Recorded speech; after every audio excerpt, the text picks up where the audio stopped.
Et on se retrouve ici en direct du One to One Monaco sur le plateau télé du One to One Monaco pour le dernier jour de cet événement consacré évidemment au retail. Et on est très content d'accueillir sur ce plateau Caroline, notaire directrice générale d'Asana pour l'Europe du Sud. Alors Asana, c'est un spécialiste de la gestion du travail. Ça a été créé par un des cofondateurs de Facebook, 1800 salariés basés à San Francisco. On va en parler avec vous, évidemment. La première question que j'ai envie de vous poser, c'est en tant que spécialiste de la gestion du travail, quel est l'intérêt pour vous de venir ici au One to One? Qu'est-ce que vous venez faire au One to One Monaco? Très bien, merci pour la question. Bonjour. Donc oui, ça fait la deuxième fois que nous venons au One One Monaco. On aime beaucoup cet événement parce qu'on a l'occasion ici de retrouver nos clients, d'avoir des conversations peut-être un petit peu plus informelles et d'être plus dans le partage vraiment des cas d'usage. On recherche aussi l'innovation et donc c'est une excellente plateforme pour ça. Alors vous avez participé à une keynote ici sur comment optimiser le go-to-market grâce à l'IA. Alors, on va aussi parler évidemment de l'IA, mais qu'est-ce qui s'est dit pendant cette keynote? Quels conseils vous avez pu donner pour une entreprise pour qu'elle puisse aller sur le marché grâce à l'utilisation de l'intelligence artificielle? Oui. Alors, d'abord, je vais expliquer brièvement ce que fait Asana. Donc, effectivement, c'est une plateforme de gestion du travail qui permet d'automatiser des processus clés.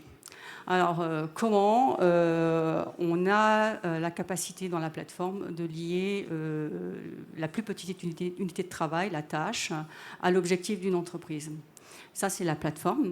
Et donc, la plateforme, quand vous l'utilisez, elle permet de répondre à la question qui fait quoi, pour quand, comment et pourquoi. Donc, l'IA fonctionne et travaille sur la plateforme. Les données sont accessibles. Il y a tout le contexte lié au travail qui est en fait logé dans la plateforme, ce qui permet d'accélérer et d'automatiser encore davantage tous les processus, que ce soit des processus, par exemple, je pense au retail, de lancement de produits. Ça peut être un processus. On sait que c'est un processus extrêmement collaboratif qui implique plein d'équipes. Aujourd'hui, pour lancer un produit, on a besoin d'aller vite, on a besoin d'être efficace dans un environnement macro compétitif pour le retail.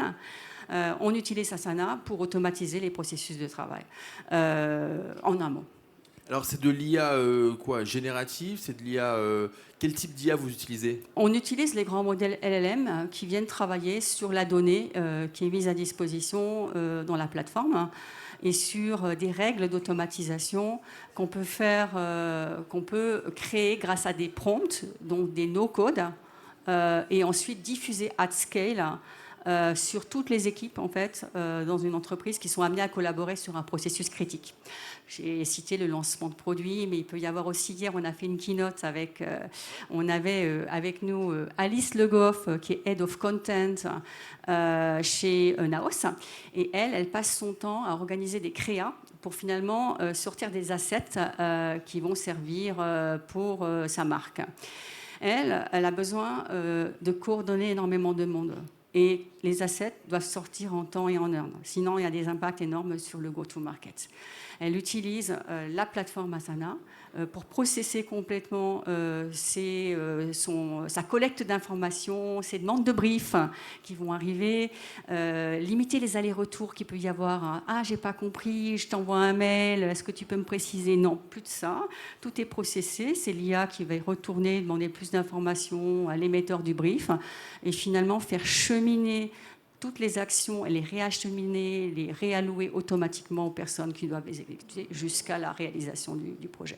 Et on top, elle a tous ses KPI, elle a tous ses status updates qu'elle peut diffuser à toute son équipe de façon quasi automatique. Alors comment vous distinguez par exemple d'un Notion? C'est quoi les spécificités de la plateforme? Bien. Alors, Notion en particulier est une très belle plateforme pour tout ce qui est knowledge management. Nous, on est plutôt sur l'automatisation des processus critiques. La plateforme pas très enterprise, même si on s'intéresse à toutes les tailles d'entreprise. Enfin, nos clients nous plébiscitent, quelle que soit leur taille, on va dire. En fait, la différence, c'est knowledge management versus plateforme de gestion du travail, automatisation des processus et capacité à connecter le travail quotidien aux objectifs d'une entreprise, donc des OKR, gestion des OKR, de façon complètement automatisée. Et vous permettez aussi d'être plus productif, effectivement, et de diminuer le nombre de réunions en entreprise. Vous me disiez en préparant cette interview que plus de 60%, je crois, vous disiez, des salariés considèrent qu'il y a beaucoup trop de réunions et qu'elles sont parfois très inutiles. Et vous arrivez donc à diminuer ce nombre de réunions. Oui. Alors c'est vrai, le chiffre est exact. On a fait une étude sur un panel de quelques milliers, de 2000 employés en France. Et il s'avère que 60% des employés trouvent qu'il y a trop de meetings inutiles et que ça nuit à la productivité. Quand vous avez la visibilité sur qui fait quoi, pour quand, comment, quand vous savez exactement où en sont les projets, où sont les portefeuilles de projets et comment on se situe par rapport à un objectif donné, sans avoir à aller envoyer des mails ou faire des meetings juste pour partager cette information, vous faites disparaître tous les meetings inutiles. Alors vous êtes effectivement présent dans plus de 200 pays, je le disais au début, vous avez 170 000 clients dans le monde. Comment vos clients appréhendent l'intelligence artificielle ? Est-ce que c'est facile de leur transmettre l'utilisation de l'IA ou pas ? Est-ce qu'ils sont réceptifs ou est-ce qu'il y a encore une forme de réticence ou en tout cas de difficulté à se saisir de cet outil ? Alors, comme toute nouveauté, il y a à la fois de l'engouement, parce que tout le monde en parle, et de la crainte. Et en fait, les deux comportements sont bien normaux, en fait. Parce qu'on peut... l'IA, donc il y a beaucoup de pédagogie à faire. Notre IA, elle s'appuie sur des principes qui sont vraiment des principes de transparence et surtout l'humain reste vraiment au centre et reste le dernier recours. Donc il y a des préoccupations liées à, effectivement, est-ce que l'IA va me remplacer ? Déjà, avec la plateforme de gestion du travail et l'automatisation des tâches, quelque part, on peut se poser ce type de questions légitimes. Ça n'a pas été le cas. Mais aujourd'hui, la question est exacerbée. Ensuite, des questions de sécurité, des choses comme ça. Les LLM, qu'est-ce qui se passe ? Est-ce qu'ils vont garder la donnée ? Non. En fait, on a complètement sécurisé ça. Il y a des questions qui se posent. Elles sont légitimes. On essaie d'y répondre. Mais après, ce qui est super important, c'est de vraiment aller au cœur des use cases et de répondre à des use cases précis pour pouvoir apporter de la valeur. Et c'est la valeur qui fait foi au bout du bout. Si vous restez générique et vous parlez de l'IA, ça ne parle à personne.